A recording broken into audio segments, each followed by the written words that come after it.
Whenever we talk about Black Beach Week down in Miami Beach, or Black Biker Week up in Myrtle Beach, or Black College Beach Week in Virginia Beach, or any lots of other large gatherings of black people, we document large-scale episodes of black mob violence, property damage, defiance against police, shootings, even murders. But also on almost every one of those lists of these large acts of criminality, it's almost always down at the bottom of the list, almost like it's too trivial to mention in comparison to this other large acts of criminality, are large groups of black people just behaving atrociously in restaurants, especially walking out on restaurant bills. There's usually a pretext. Didn't like the margarita, didn't have this kind of tequila, didn't have that kind of triple sec, didn't have that kind of sweet and sour. How could you serve us this swill? We're not going to pay our $420 bill. Happens a lot. You know, the New York Times was basically forced to run a story about Black Beach Week in Miami Beach. They didn't do it what happened, a day or two before. They waited a year. That's when they started saying, yeah, being a waiter or waitress in Miami Beach is dangerous there. Because not only will people run out on the bill, not only will people misbehave in the restaurant, not only will people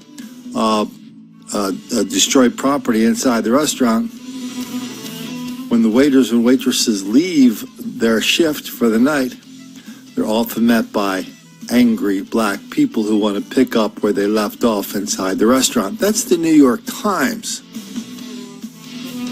But we don't normally get it that much on video.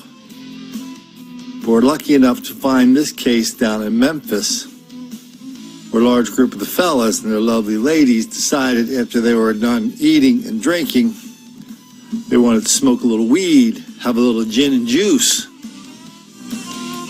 When the restaurant staff gently reminded them that they would prefer if they did not smoke marijuana in this restaurant, that's when the threats began, that's when the fights began, and of course that's what culminated in this large group of black people walking out of this restaurant without paying their bill. Surveillance video from inside the restaurant shows a table of 16 people eating and enjoying themselves. Frida's manager, Jesse Gonzalez, says they were one of the last tables seated around 10:30 Sunday night, a half hour before close.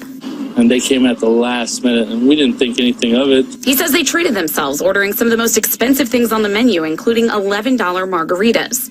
Burritos, the hefty grinder burritos, the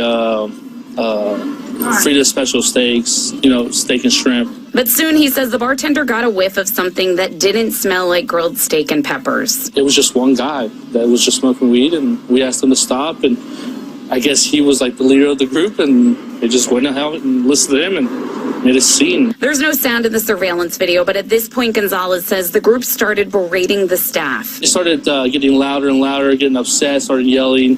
That's when they started making offenses to the server and telling them, like, come on, come on. Eventually, one by one, people finish their drinks and leave the table. Except for these two women left behind. They didn't seem to be in as much of a hurry. She even carries her blue margarita away from the table and continues to drink it after the group ignores staff and skips out on their $420 bill. Gonzalez says they even pushed one of the servers in the stairwell. He says he's never seen anything like it. Our walkouts are, hey, they forgot to pay, or they'll come back the next day.